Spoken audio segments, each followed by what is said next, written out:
శ్రీ గురుభ్యో నమః. వారం వర్షం. జూన్ 6, 2026 శనివారం. శ్రీ పరాభవ నామ సంవత్సరం. అధిక జ్యేష్ఠమాసం. ఉత్తరాయణం. గ్రీష్మ ఋతువు. కృష్ణపక్షం. రోహిణి కార్తె. షష్ఠి. రాత్రి 2 గంటల 39 నిమిషాల వరకు.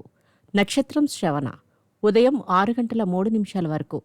వర్జం ఉదయం 10 గంటల 21 నిమిషాల నుండి మధ్యాహ్నం 12 గంటల 5 నిమిషాల వరకు.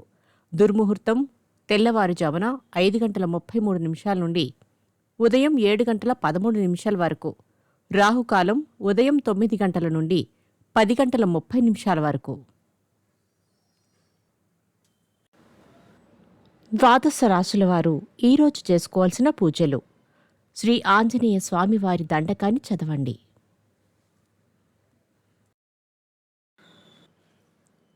ద్వాదశ రాశులు. మేషరాశి. జీవిత భాగస్వామి ద్వారా ధన ఆస్తి లాభాలు పొందుతారు. కొత్త పెట్టుబడులు అనుకూలంగా ఉంటాయి. వస్త్రలాభం.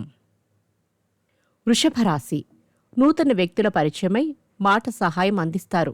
ఇంటి యందు శుభకార్యాలు జరుగుతాయి. మిథున రాశి. కొత్త కాంట్రాక్టులు లభిస్తాయి. చాకచక్యంగా వ్యవహరించి పనులు సకాలంలో పూర్తి చేస్తారు. వాహన సౌఖ్యం. కర్కాటక రాశి. భూ వివాదాలు పరిష్కారమవుతాయి. మానసిక ఒత్తిడి నుండి బయటపడతారు.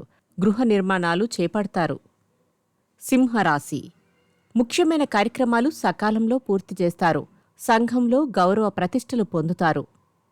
కన్యారాశి. అరుదైన ఆహ్వానాలు అందుకుంటారు.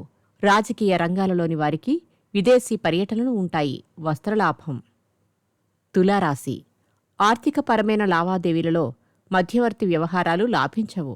దీర్ఘకాలిక సమస్యలు పరిష్కారమవుతాయి. వృశ్చిక రాశి. బాధ్యతలు సమర్థవంతంగా నెరవేర్చి పలువురి ప్రశంసలు పొందుతారు. పనులు సకాలంలో పూర్తి చేస్తారు. ధనస్సు రాశి. చేపట్టిన పనులలో కొద్దిపాటి ఒడిదుడుకులు ఎదురవుతాయి. అయినా ఏమాత్రం ధైర్యాన్ని కోల్పోరు. మకర రాశి. భవిష్యత్తును దృష్టిలో ఉంచుకుని కుటుంబ పురోభివృద్ధికి విశేషంగా కృషి చేస్తారు. స్పెక్యులేషన్ లాభిస్తుంది. కుంభరాశి. కార్యాలయంలో సానుకూల వాతావరణం నెలకొని ఉంటుంది. మానసిక ప్రశాంతత లాభిస్తుంది. మీనరాశి. శ్రమకు తగిన ఫలితం దక్కుతుంది. వివాదాలు తీరి ప్రశాంతత పొందుతారు. శుభవార్తలు అందుకుంటారు. నమస్కారం.